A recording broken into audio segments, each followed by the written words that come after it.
Ahí está. Bueno, él no lo conocemos como Imre Lakatos y está bien conocerlo de esta manera, pero no se llama, en realidad no se llamaba en un primer momento Lakatos, sino que cuando nació tenía un apellido judío. Vamos a escribirlo en el chat.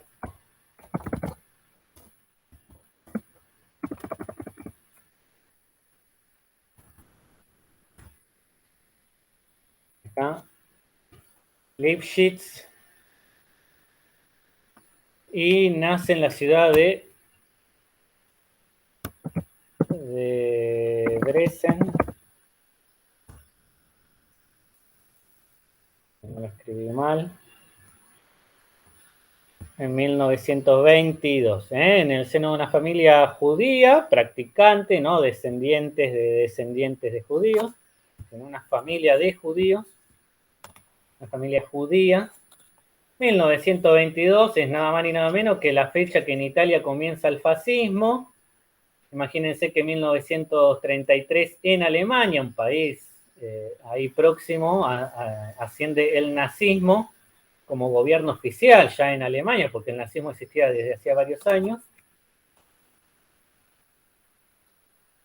Así que de lo que tenemos que hablar en cuanto al contexto y que impactó mucho en su vida es justamente el comienzo de la Segunda Guerra Mundial en 1939. Yo estuve buscando distintas biografías de Lakatos y acá me encontré ya con un pequeño problema. Pero voy a hablar del contexto para después poder expresar justamente cuál es ese problema. En 1939 comienza la Segunda Guerra Mundial. En ese momento lo que comienza en sí es una lucha entre Alemania contra Francia e Inglaterra, porque Alemania invade Polonia.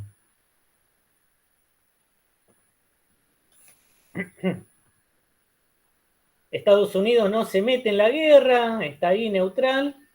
La Unión Soviética no entra en la guerra, al igual que Estados Unidos lo va a hacer después. Y en el año 1940 lo que se produce es que Alemania e Italia invaden Francia y la conquistan rápidamente. En unas semanas invaden toda Francia, la derrotan. Y ahí se demuestra, digamos, la gran potencia militar alemana porque consiguió algo que efectivamente no había podido hacer en la Primera Guerra Mundial. La Primera Guerra Mundial, Alemania no había podido derrotar a Francia, estuvieron en una guerra de trinchera 4 años donde nadie podía avanzar, y acá Alemania en unas semanas, en el lapso de un mes, llegó desde el norte de Francia hasta los Pirineos, es decir, hasta la frontera con España, digamos, y la ayuda de Italia, todo esto encima fue mínimo. Entonces hubo una gran presión sobre los países vecinos para que se volvieran aliados de Alemania, y esto pasó con Hungría, que de hecho tenía un gobierno de derecha. Tenían un gobierno, digamos, simpatizante del nazismo. Esto lo habíamos visto respecto, por ejemplo, de Checoslovaquia, cuando vimos el círculo de Viena. No, el gobierno de Austria, que se terminó uniendo con Alemania. Se fusionaron, dos países se fusionaron. En el caso de Hungría, en 1940 pasa a formar parte de el eje, se llama así, ¿no? La alianza entre Roma, Berlín y Tokio, el eje. Se llamaba la alianza del eje Roma, Berlín, Tokio, ¿no? Porque eran las fuerzas aliadas de estos gobiernos de derecha autoritaria. Hungría pasa a ser parte entonces del eje. En todos los países que Alemania invadió o que eran aliados de Alemania, comenzó, incluso llegó a pasar en Italia, comienza a darse una política de nazificación, de persecución a los judíos. O sea, las leyes de Nuremberg, que establecían un montón de prohibiciones para con la comunidad judía comenzaron a implementarse en todos los países. Hungría en ese sentido en 1940 no fue invadida por Alemania, sin embargo comenzó con la política del Holocausto. Para 1940 todavía no se había producido la solución final. ¿Qué es la solución final? Es cuando deciden. ¿Querías decir algo, Lidia? Sí, iba a contar que Bueno, ¿y qué es? es cuando decide la exterminación sistemática de los judíos a través de los campos de concentración, de los hornos y todo ese tipo de cosas. Muy bien, Lidia, muy bien. Que no fue en un primer momento, digamos, si bien desde un primer momento el nazismo tuvo una clara política de segregación, de quitar derecho a la comunidad judía, va a ser con el paso del tiempo que van a tomar la medida, por ejemplo, de concentrar a toda la población judía en guetos, ¿no? Luego van a crear los campos de concentración y van a enviarlos ahí. Y luego, cuando ya estaba muy avanzada la Segunda Guerra Mundial, van a comenzar con la política directamente de exterminar físicamente. Es decir, ya no es de excluir y de encerrar o que hagan trabajos forzosos, sino directamente ya de aniquilar físicamente. Esto ya se da al final de la guerra, para el año 43, 44 y 45.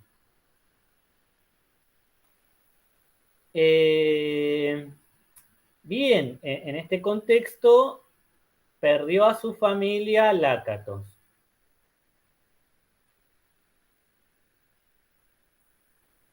y tuvo que cambiar su nombre, en realidad su apellido. Y el apellido que él se puso, vamos a escribirlo en el chat. Este mouse, se me enroscó todo. El apellido de él pasó a ser Molnar. muy difícil esta época, resistirse al nazismo porque la política nazi iba respaldada también por la policía alemana, la Gestapo, que reprimían. Ya no es el ejército está ocupado en la guerra, allá en el frente de batalla.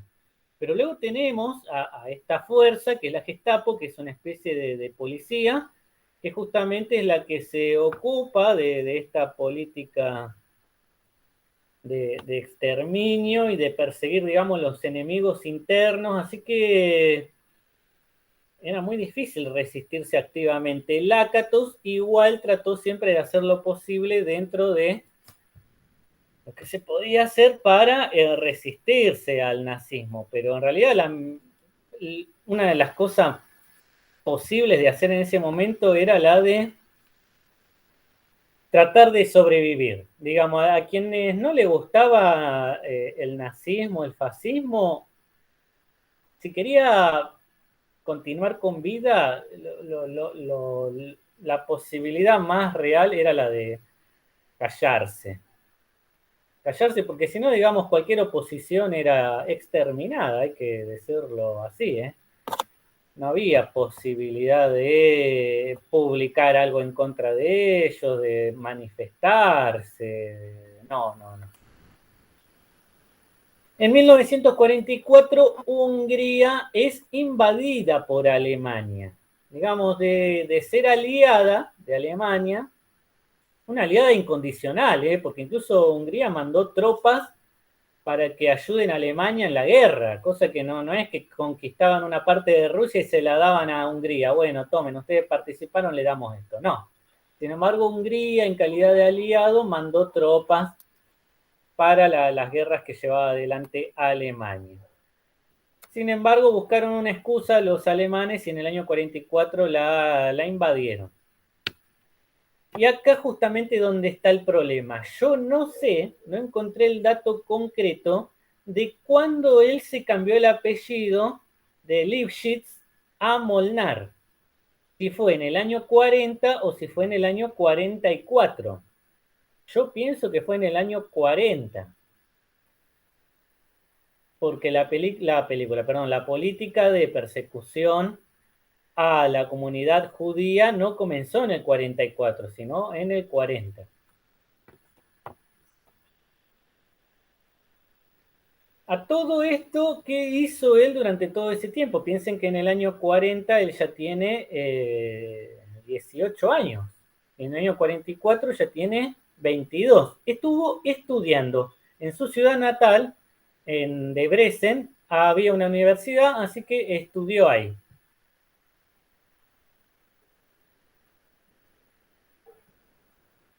En su Hungría. Ahí estudia, no encontré tampoco el título exacto, sí sé que estudió ahí física, matemática, filosofía.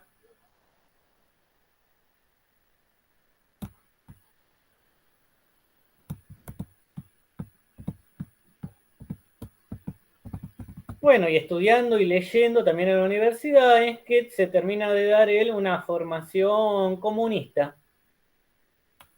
Él se vuelve comunista. Un poco en secreto, ¿no? Porque la universidad en ese momento no podía enseñar abiertamente las ideas de Marx, se imaginan, ¿no? Pero esas cosas en secreto se podían conocer.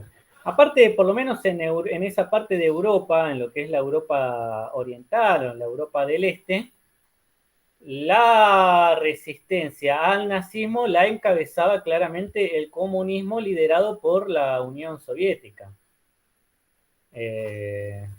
Así que se formó una resistencia comunista, sobre todo para el año 44 y 45, en los distintos países de Europa Oriental, en Bulgaria, en Yugoslavia, en Rumania, en Hungría, en Polonia. Bien, y termina entonces la Segunda Guerra Mundial en el año 45. Él sigue estudiando en la universidad, de hecho en el año 48 va a alcanzar el título de doctor. Pero ya para ese entonces él se había cambiado el nombre de nuevo. A ver, yo no voy a andar preguntando en el final cuáles fueron sus 3 apellidos, ¿no? Primero Lipschitz, después Molnar y finalmente en el año 45 sí se pone el nombre de Lácatos.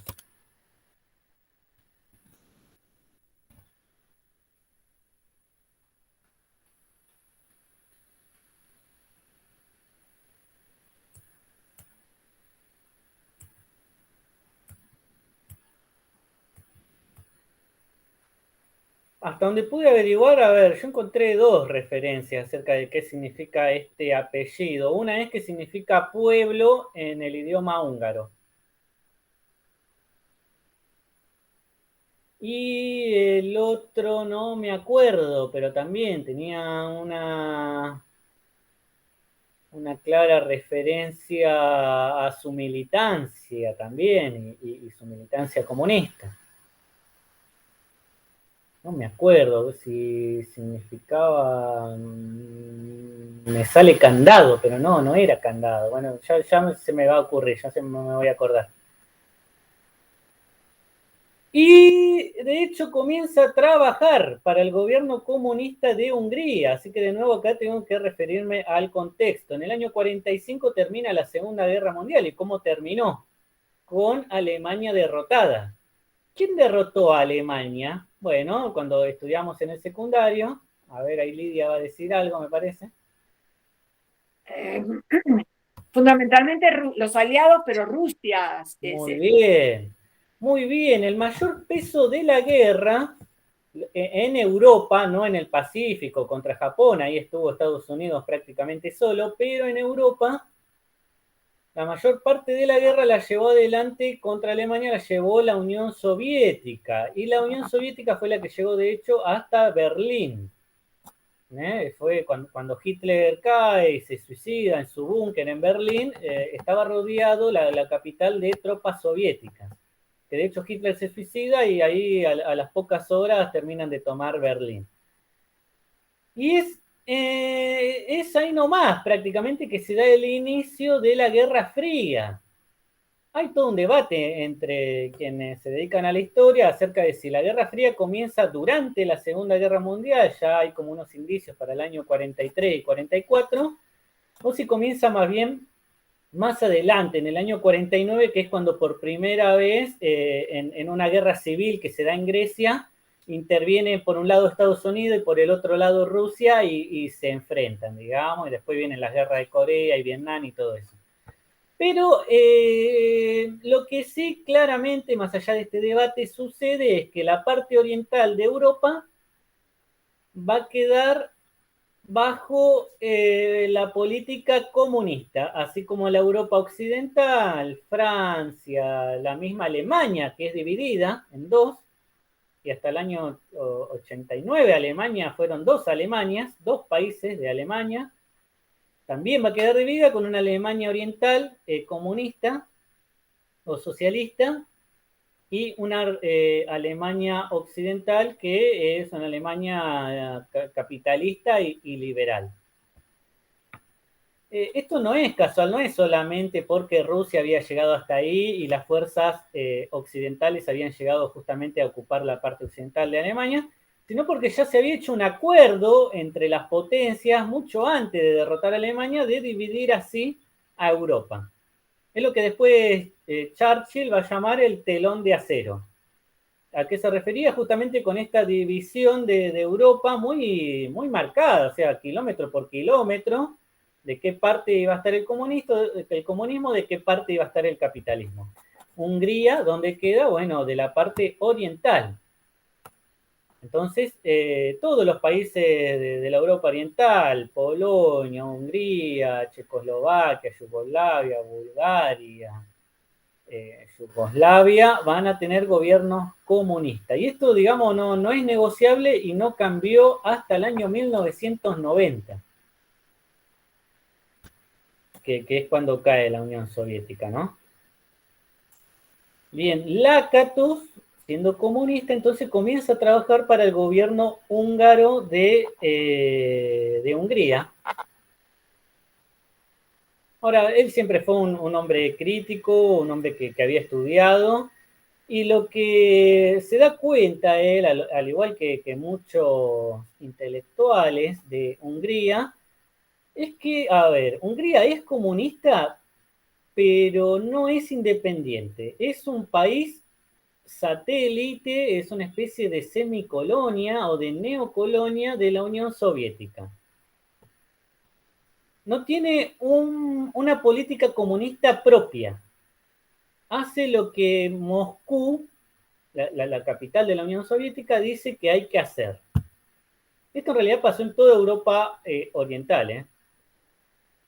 Entonces, si bien en un primer momento todo era color de rosa, después de la caída del nazismo, porque ya les digo, en todos estos países había partidos comunistas muy fuertes, ¿no? Como acá en Argentina, que la izquierda son un 3% lo que los votan, partidos muy fuertes, todo era color de rosa, pero con el paso del tiempo se empezó a producir un desgaste. Mucha gente que era comunista, como el mismo Lakatos, eran partidarios de reformas, sobre todo tendientes a lograr una mayor independencia de Hungría.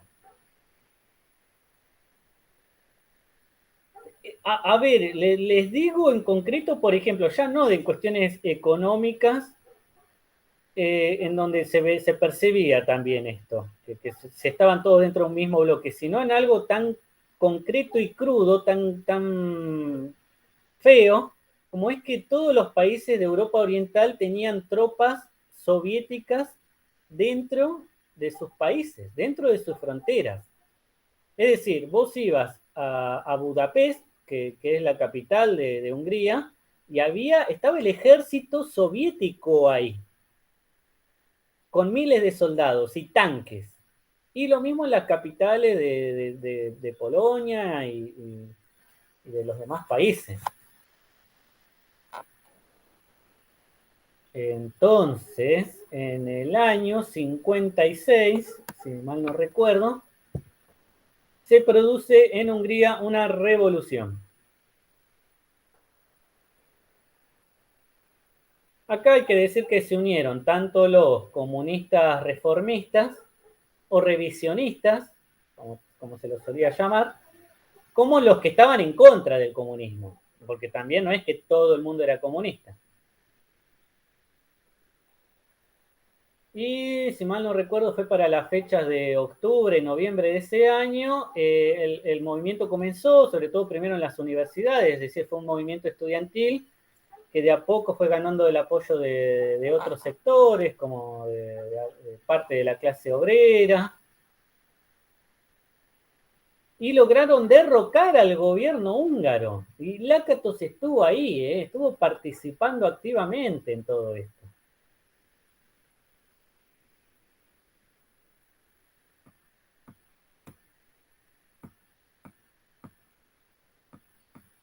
Me estoy olvidando de algo, me estoy olvidando de algo importantísimo, algo fundamental.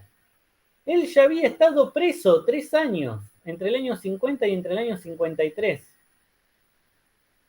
Perdón, Él estaba como miembro del Partido Comunista y como parte de la administración del gobierno comunista por hacer algunas críticas al gobierno, lo acusaron de revisionista, que era un delito, digamos, no se podía criticar al gobierno, y estuvo 3 años, o sea, no le imputaron ningún delito, salvo el de el de criticar al gobierno.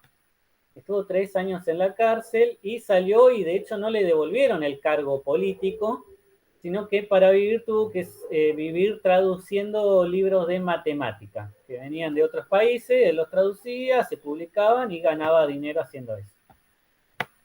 Y ahí está, disculpen este hecho tan importante.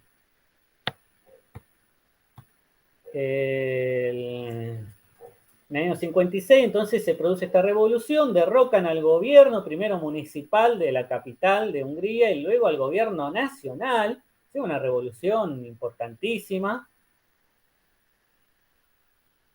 una revolución armada que incluso contó con sectores de las Fuerzas Armadas que apoyaron el movimiento, porque no es que la población se armó toda y derrocaron al ejército húngaro o al ejército ruso.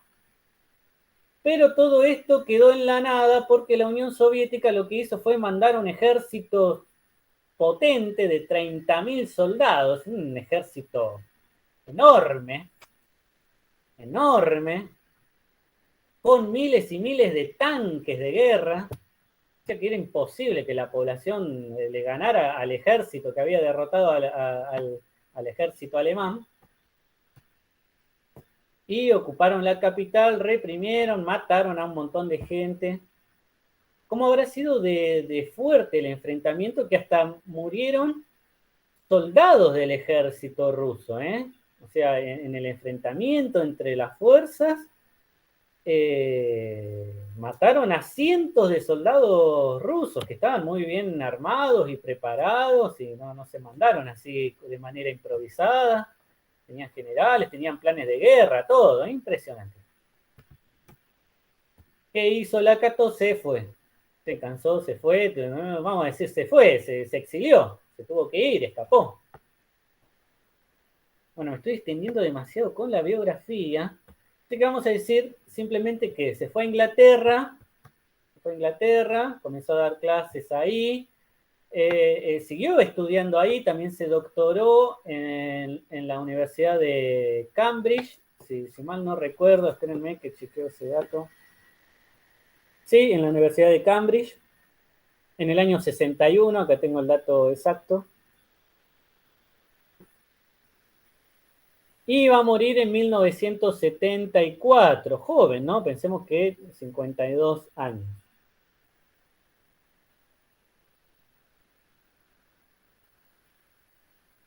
Qué vida, ¿no? Sí, vida súper interesante, hay poca información, les digo que me costó mucho encontrar y me quedé con ganas de buscar más. Tuve hoy de nuevo un día terrible. Hoy le dieron creo que no lo dije, el alta a mi madre y bueno, todo un tema, la cuestión del traslado. Así que por lo menos está bien, que es lo más importante, pero tuve un día agitado, terminé de almorzar a las 4:30 de la tarde. y bueno, fue muy complicado. Bien, ahora sí, la filosofía. Voy a ver cómo hago para explicarlo todo en 25 minutos. Voy a decir a grandes rasgos cómo está explicado acá. A mí me gusta cómo está acá, porque digamos que divide el tema en tres falsacionismos, de hecho.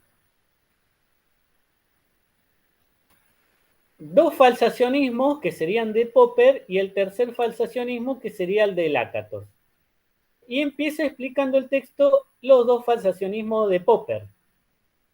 El primer falsacionismo lo llama, en realidad Lakatos es el que lo llama así, el falsacionismo dogmático.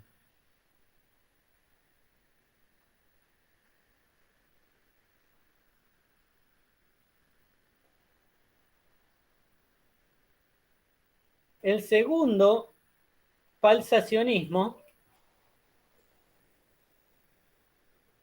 las siglas se las van a acordar porque es FMI, es el falsacionismo, no es el Fondo Monetario Internacional, pero la sigla les puede quedar de eso, es el falsacionismo metodológicamente ingenuo. FMI, falsacionismo, en el final pueden decir FMI, está bien. El falsacionismo metodológicamente ingenuo. Y el tercer falsacionismo, que es el que le da nombre a este libro de Eudeva, el de Gaeta y Lucero, es el falsacionismo sofisticado, que ya no sería de Popper, sino de Lakatos. Aunque vamos a ver que Lakatos dice que Popper se volvió un falsacionista sofisticado a raíz de lo que escribió Lakatos. Cosa que Popper nunca reconoció, nunca dijo, sí, ahora soy lacatosiano, no lo dijo. De hecho, tiene algunos problemas esto porque Lakatos, en cuanto al primer falsacionismo, el falsacionismo dogmático, va a decir que es el falsacionismo del Popper, del Karl Popper de la juventud, y que incluso no escribió nada, lo cual es un problema terrible, o sea, no tiene pruebas Lakatos para decir que Popper pasó por la etapa del falsacionismo dogmático. Y que una vez que Popper empezó a publicar, digamos, ya formaba parte de la etapa del falsacionismo metodológicamente ingenuo.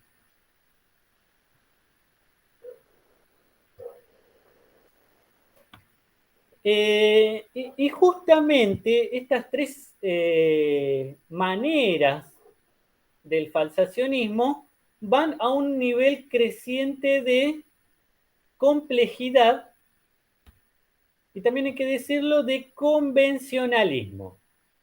Es decir, las teorías son cada vez más complejas, el falsacionismo es cada vez más complejo y a la vez cada vez va adoptando un grado mayor de convencionalismo. Lo voy a explicar así a grandes rasgos y después por ahí creo que va a dar el tiempo para verlo en concreto. El primer falsacionismo prácticamente admite que no hay convención, es decir, acuerdos entre científicos, sino que los científicos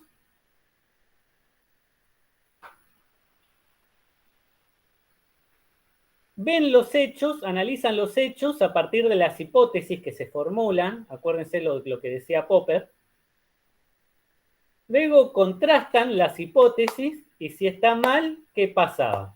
Estaba refutada y había que rechazar la teoría. Muy bien. Y si estaba bien, la hipótesis quedaba por el momento corroborada. No verificada, corroborada. Después podía pasar, como le pasó a Newton, que la teoría sea superada por otra teoría que explica todo lo que explicaba Newton, pero a la vez explica otros fenómenos. Por ejemplo, esto no lo hablé en la historia de la astronomía, pero el problema que nunca pudieron resolver con la teoría de la ley gravitacional de Newton es el tema de la órbita de Mercurio. Pudieron resolver la órbita de Marte, de Venus, de Júpiter, de Saturno. Es más, no podían resolver el de Saturno y dijeron, bueno, no, tiene que ser que existe otro planeta, si no, no se entiende que no coincida la ecuación con la órbita de Saturno. Y gracias a eso descubrieron Urano. pero igual Urano no coincidía del todo con la ecuación que habían hecho para calcular su órbita y dijeron, no puede ser, tiene que haber otro planeta más. Y así fue como descubrieron Neptuno. ¿Qué quiere decir? Hasta ese momento Urano y Neptuno nunca habían sido vistas. No se puede ver a simple vista ni con un telescopio más o menos. Hasta ahora nunca nadie vio con sus ojos Neptuno o Urano, pero a Saturno sí lo podemos ver. Se ve como una estrella más, a Júpiter también. Y con Neptuno pasó que no podían terminar de calcular la órbita, o sea, le calcularon bien la órbita, pero no coincidía con la órbita real y dijeron, tiene que haber otro planeta más. Pequeño, pero que explique esta pequeñísima diferencia, y así encontraron a Plutón. Encontraron todo eso y lo que nunca podían terminar de explicar era Mercurio. Decían, bueno, puede ser que haya otro planeta. Nunca lo encontraron, nunca. Así fue como finalmente Einstein fue el que tuvo la capacidad con su teoría de explicar la órbita de Mercurio. Así que hoy en día ya está resuelto el problema ese. Bien, entonces, en la página 14. En la página 14 van a encontrar los 3 supuestos sobre los que descansa el falsacionismo dogmático. Y son 3 estos supuestos. El primero dice que había una demarcación entre enunciados teóricos y enunciados observacionales. Un enunciado teórico sería, por ejemplo, los cuerpos se atraen según el volumen de su masa. Eso es teórico. Un enunciado observacional, es decir, va a poder observarse a Saturno el viernes 29 de octubre de 2021 en la constelación de Géminis, entre la estrella A y la estrella B, a un grado de 0,15 respecto de la estrella A y 0,27 de la estrella B. Por ejemplo, eso es un enunciado observacional. Es decir, el observacional trata sobre hechos empíricos, observables, mientras que el teórico no. Es fruto de una abstracción, de una teoría. Entonces, en el falsacionismo dogmático esto está bien dividido. De un lado esto y de un lado el otro. El segundo supuesto es que los enunciados observacionales pueden ser demostrados por la experiencia.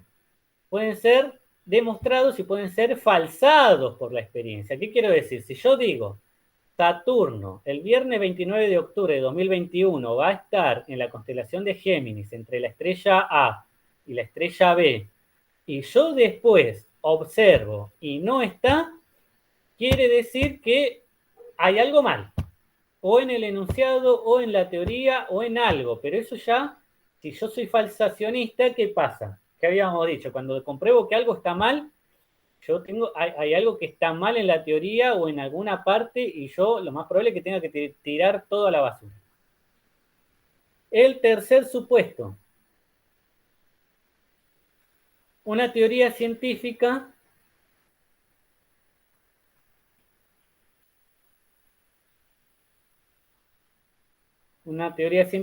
lo es si tiene una base empírica. Es decir, una teoría es científica si tiene una base empírica. ¿Se acuerdan, no? Popper, de hecho, había dicho que el marxismo o el psicoanálisis no eran ciencias, sino pseudociencias, porque no tienen una base empírica. ¿Qué es la base empírica? Es justamente todo aquello que hace posible que una ciencia pueda llegar a ser falsa.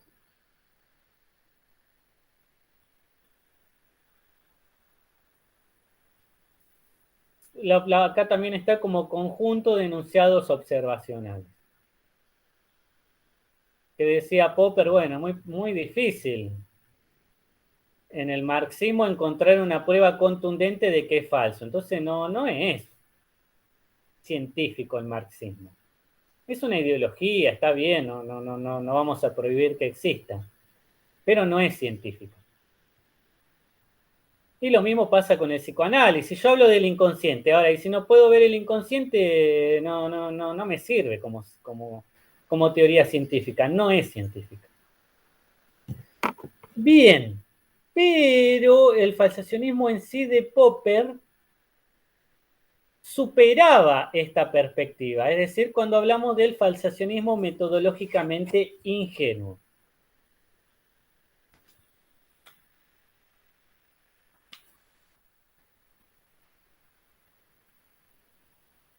¿Por qué? Porque adopta acá una postura parcialmente convencionalista. Entonces, por ejemplo, respecto de todos estos tres supuestos, hay una crítica de fondo en el falsacionismo metodológicamente ingenuo, y es que en todo hay teoría. Esto a mí me encanta. Me encanta sobre todo porque cuando lo leo así, lo aplico en los estudios de historia, en donde hay historiadores que te dicen, no, estos son hechos, esto no importa de la interpretación. Acá Popper dice, y encima él habla de las ciencias naturales, que son ciencias duras, en donde supuestamente hay experimentación, todo eso. Sí, hay experimentación, hay observación, hay todo, pero en todo hay teoría. La teoría siempre está presente cuando yo formulo una hipótesis y también cuando formulo un enunciado observacional. Cuando yo digo Saturno va a ser observable el viernes en la constelación de Géminis entre la estrella A y la estrella B, acá ya hay teoría. Uno dice, no, esto es hecho puro, acá no importa de si te gusta Newton o si te gusta Einstein. No, dice Popper, la teoría siempre está presente. Siempre, de una u otra manera.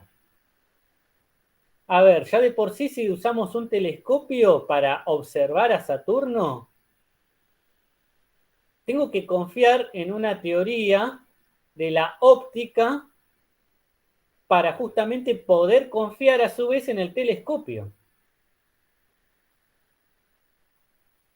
Y si no confío en el telescopio y lo hago a simple vista, a ojo, cosa que no haría ningún científico porque no sería la misma precisión, tengo que confiar en que mi vista funciona de acuerdo a ciertas leyes, a cierta teoría, también óptica, acerca de cómo ve el ojo humano.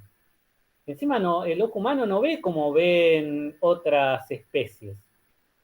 Así que en todo hay teoría. Y por otro lado, recuerdan que el falsacionismo decía que siempre la investigación científica comienza con un problema y una hipótesis, y la hipótesis ya es teórica. De manera tal que cuando yo ya me interesa saber si todos los leones son carnívoros, los famosos ejemplos que estoy dando yo, ya hay teoría. Porque la hipótesis en sí es teórica, no es inductivo. El falsacionismo, ¿se acuerdan que es parte de la observación? Primero yo formulo una teoría y luego trato de comprobarla.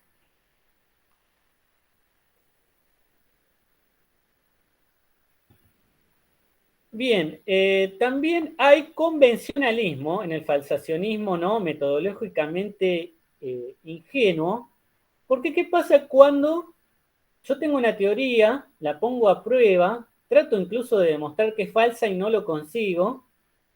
Esta teoría dijimos que no alcanza el nivel o grado de verdad. Pero entonces, ¿qué hago? Yo digo, bueno, pero como posiblemente no sea cierta, no sé si adoptarla o no. No, lo que dice Popper es que la comunidad científica por convención, decide adoptar esta teoría y no criticarla, porque si no, ¿qué pasa? Constantemente, como puede ser falsa una teoría, todo el tiempo habría que estar falsándola y sería como un desgaste. Más, los científicos muchas veces alcanzan nuevos descubrimientos, formulan nuevas teorías justamente porque no se ponen a criticar las teorías que ya están corroboradas.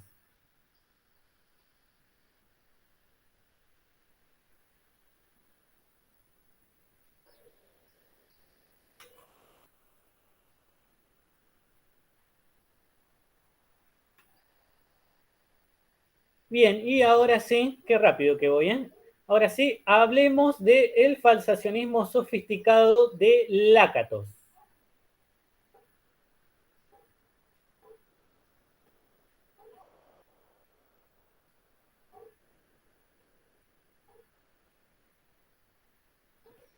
Entonces, él hace una crítica. Primero, que tanto el falsacionismo dogmático como el metodológicamente ingenuo creen en la posibilidad de falsar de manera definitiva una teoría.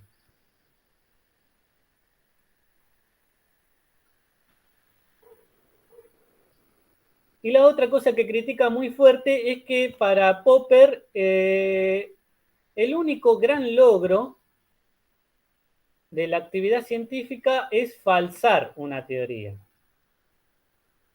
Entonces, lo repito, son dos las críticas que le hace a ambos tipos de falsacionismos que estuvimos hablando. Primero, la creencia en que es posible falsar, es decir, desechar una teoría de manera contundente y definitiva. Y la segunda, creer que esto, conseguir falsar una teoría, es el mayor logro científico.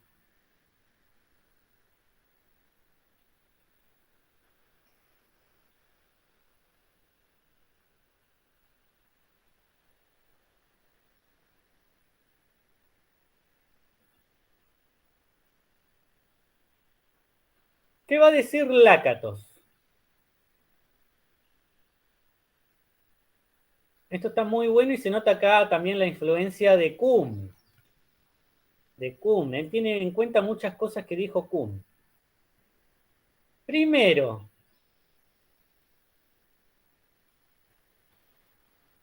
que es importante en la historia de la ciencia la lucha entre teorías rivales. Y bueno, acá me adelanto un poquito. Que de hecho muchas veces no se desecha verdaderamente una teoría hasta que no aparece una teoría nueva que luche contra esa teoría que ya está. Y acá se nota de nuevo lo que decíamos de la influencia de Kuhn. ¿Se acuerda cuando él ya hablaba de la fase 5, 6 y 7 y 8, en las cuales, después de que se había establecido un paradigma en la etapa de ciencia normal, comienzan las primeras anomalías y luego una etapa de conversión, etcétera, etcétera, bueno, de un nuevo logro después de conversión. Bien, eso Popper no lo había tenido en cuenta y acá Lakatos sí. Es respecto del falsacionismo. Él va a decir, en realidad nadie desecha una teoría hasta que no aparece una teoría nueva.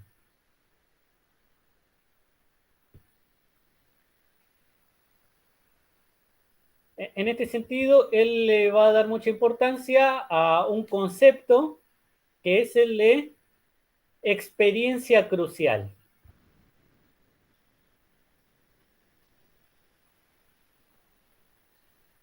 que es justamente como un experimento en el cual se define cuál de estas dos teorías se impone. Y la otra crítica es que justamente muchas veces el mayor logro de la actividad científica no consiste en desechar una teoría, sino en confirmar. No darle carácter de verdadero, pero sí de confirmar una teoría.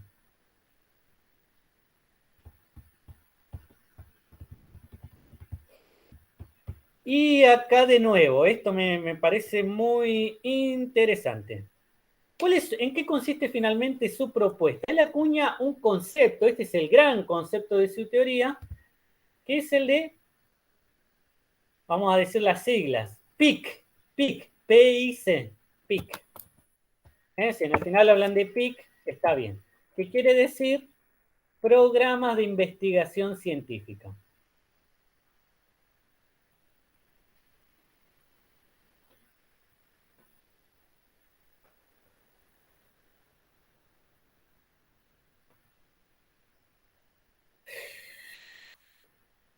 Me voy a adelantar, aunque claramente lo que estoy diciendo es erróneo, pero es una especie de equivalencia con el concepto de paradigma de Kuhn.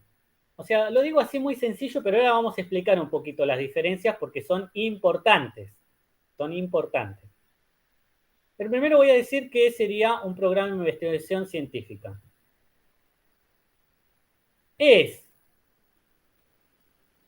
una teoría junto con todas las teorías secundarias e hipótesis que acompañan a esa teoría principal. De hecho, para decirlo de una manera más esquemática, que es lo que corresponde, un programa de investigación científica está compuesto de dos elementos. El núcleo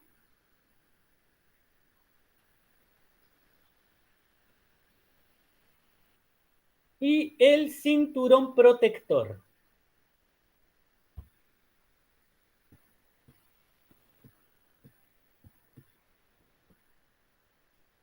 ¿Qué sería esto?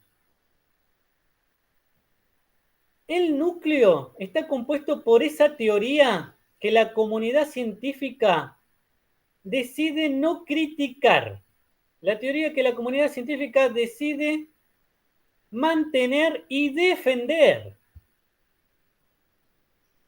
La actividad científica va a continuar y estableciendo, realizando experimentos, proponiendo nuevas teorías, avanzando en la investigación, pero sin criticar esta base. Es como la base de ideas y teorías de una comunidad científica. Y justamente el cinturón protector está compuesto de todas esas teorías e hipótesis que sí pueden cambiar, no importa cuántas veces. De hecho, Lakatos dice, este primer conjunto de teorías que defienden, por eso el cinturón protector, que defienden al núcleo, sería como el cinturón 1. Pero si luego son reemplazadas por otras teorías más complejas, más avanzadas, ahí ya tendríamos un cinturón 2, que a la vez puede ser reemplazado por un cinturón 3 y 4 y 5 y así sucesivamente, no importa. No modifican el núcleo, el conjunto básico de ideas de la teoría. Van complejizando, van estableciendo enmiendas, van resolviendo anomalías, acá de nuevo la influencia de Kuhn. Muchas veces el núcleo no puede resolver anomalías, entonces acá aparece el cinturón.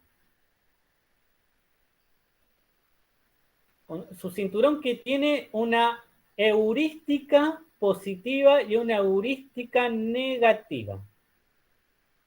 Bueno, yo creo que en 5 minutos lo termino porque estoy yendo muy bien. Me sorprendo de mí mismo. Después ustedes con el texto lo enriquecen todo esto que estoy diciendo mucho más, ¿no? La heurística positiva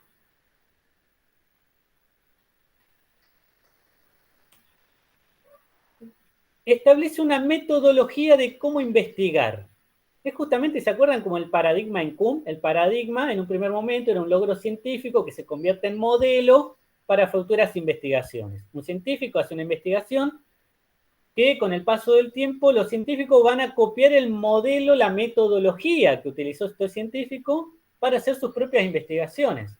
Porque es cierto, uno investiga y nunca utiliza un método nuevo, siempre estamos copiando los métodos que utilizan otras personas. A mí me pasa, yo hago una investigación en historia y aunque llegue a conclusiones nuevas, el método en sí no lo inventé yo, estoy utilizando el método que utilizan miles o quizás millones de personas en el planeta. Eso es la heurística positiva, es decir, indica cómo avanzar en la investigación. Y la heurística negativa justamente dice lo que no hay que hacer.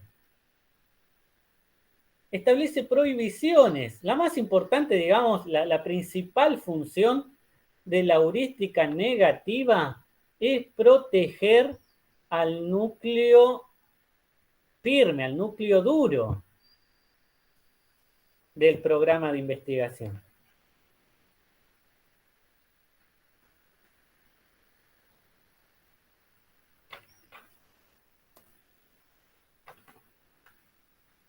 Bien, entonces hay dos tipos de cambio. Uno es intraprograma de investigación, que es cuando dentro de un programa de investigación van cambiando los cinturones. Ya lo expliqué. El otro cambio que se da en la historia de la ciencia es cuando de esto sí todavía no hablé, es cuando un programa de investigación completo con su núcleo y sus cinturones es reemplazado por otro programa de investigación. Esto también la influencia de Kuhn. Claro, es otro paradigma.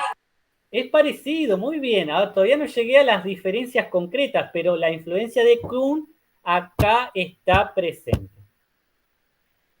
Entonces, este segundo tipo de cambio es cuando un programa de investigación es reemplazado por otro. Pero acá comienzan las diferencias con Kuhn. Porque acá el reemplazo de un programa de investigación por otro es racional.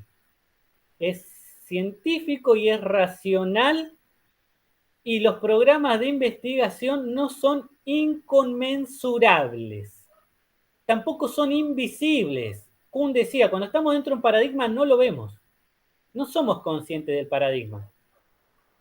La otra cosa que decía Kuhn es que cuando estamos en un paradigma y nos encontramos con otra persona que está en otro paradigma, él lo había visto en los científicos sociales, sí, tenés uno que es liberal, otro que es marxista, están en dos veredas, pueden hablar 10 días y no se van a poner de acuerdo en nada, porque están en dos mundos distintos, decía Kuhn. Acá Lakatos dice que no están en dos mundos distintos. Tienen dos núcleos distintos. Eso sí. Pero estos núcleos, que son teorías científicas, hablan de ciertas partes del mundo. Pero hay una zona neutral en el cual pueden ahí contender los científicos partidarios de cada programa de investigación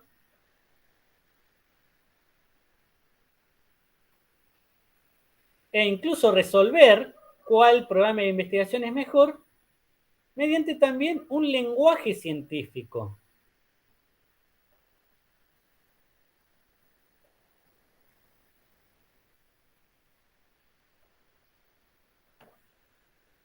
Y es más, dice Lakatos, un programa de investigación no se va a imponer por el otro si no es mejor. Si no es mejor, no se va a poder imponer. Y no tiene que ver tanto con cuestiones sociológicas que influyen, con cuestiones históricas que influyen, sino que el juez final es racional. La comunidad científica, influida por cuestiones históricas y todo eso, es racional.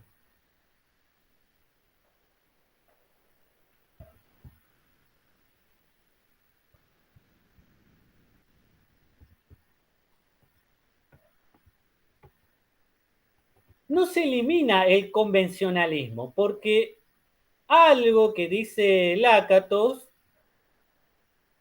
tomando a Popper, es que aunque un programa de investigación sea mejor, esto no quiere decir que sea verdadero. Un programa de investigación a la vez que en un momento histórico se impone, se acepta, el día de mañana puede ser superado. Y ese programa de investigación que lo supere va a ser mejor, objetivamente mejor. ¿Por qué? Porque esto lo dice claramente Lakatos, porque va a explicar todo lo que explicaba el programa de investigación anterior, pero también va a explicar otras cosas, es decir, las anomalías que no podía explicar ese programa de investigación. Cosa que en Thomas Kuhn y su teoría de los paradigmas no estaba muy claro. ¿Por qué? Lo voy a explicar así. Kuhn decía que el paradigma era tan global que de hecho el paradigma determinaba los problemas a resolver. Y que es más, de esta manera el paradigma mismo ya tenía dentro las anomalías que se le iban a presentar. Una cosa maravillosa esto de Kuhn, ¿no? Impresionante. Porque uno puede pensar que la anomalía se presenta después, con el tiempo. De manera cronológica, sí. No se crea el paradigma y aparecen las anomalías. pero de manera teórica, Thomas Kuhn dice que sí. Cuando comienza el paradigma, ya tiene adentro incubado las anomalías, porque en realidad las anomalías son cosas que la teoría no puede resolver. Hecha la teoría, hecha la anomalía, por decirlo de una manera. Para Lakatos no. Las teorías no dependen de las anomalías, no dependen de la teoría, sino de las observaciones. Es decir, por decirlo de una manera, para Kuhn, si un paradigma no puede resolver una anomalía, es porque en sí se creó una teoría que no es la suficientemente global y coherente para resolver todo. Es decir, de alguna manera la anomalía es como una especie de pequeña contradicción que ya hay dentro de la teoría, pero que quien funda la teoría no se da cuenta. ¿Se entiende? En cambio, en Lakatos, una anomalía no tiene que ver con que le falte coherencia a la teoría, sino que la teoría trata de explicar la realidad y un día de la realidad aparece algo que no pudo explicar la teoría.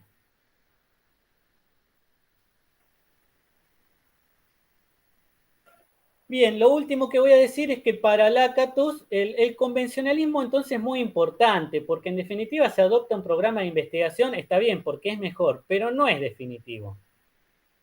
E incluso dice dos cosas, que es que cuando un programa de investigación comienza a perder terreno frente a otro, igual no conviene que se lo deseche de una. Porque ese programa de investigación puede, supongamos, el programa de investigación A está perdiendo terreno frente al programa de investigación B. Pensemos en teoría aristotélica, teoría copernicana.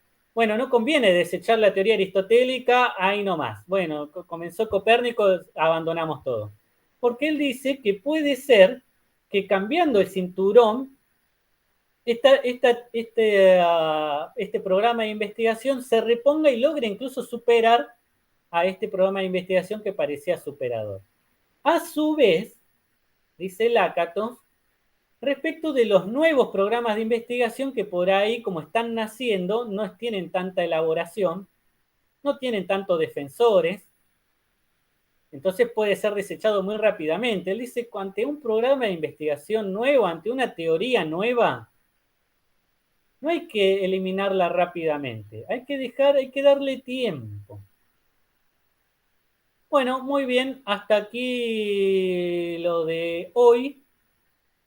El texto van a ver las cosas con muchísimo más detalle. Yo creo que para entender todo les va a servir muchísimo todo lo que estuvimos viendo de la historia de la astronomía. Traten de aplicarlo a eso. Cuando piensen en un programa de investigación, piensen en programa de investigación aristotélico, el copernicano que llega hasta Newton, y si se quiere el de Einstein también, que es el que menos profundizamos, pero igual.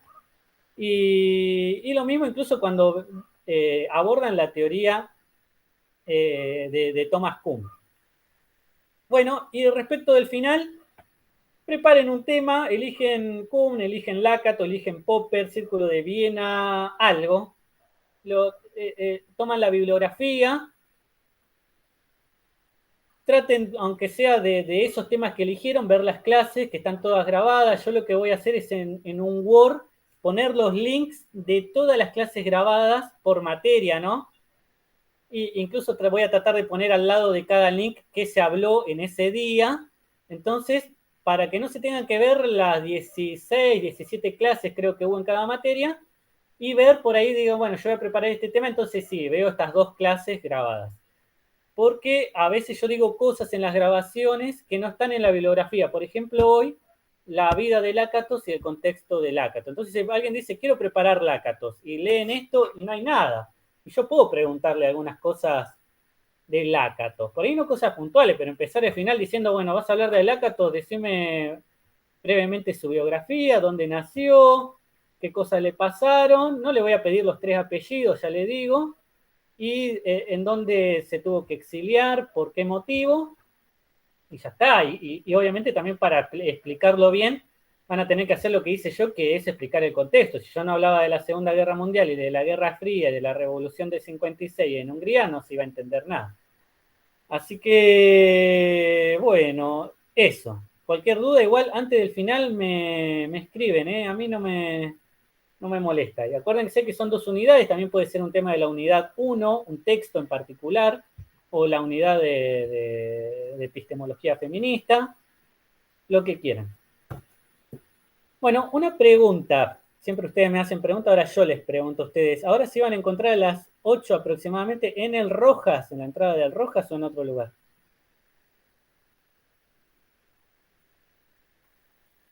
Sí, Guido, nosotros nos vamos a quedar, porque con esto de que no pudimos terminar lo tuyo, nos vamos a quedar, nos vamos a ir.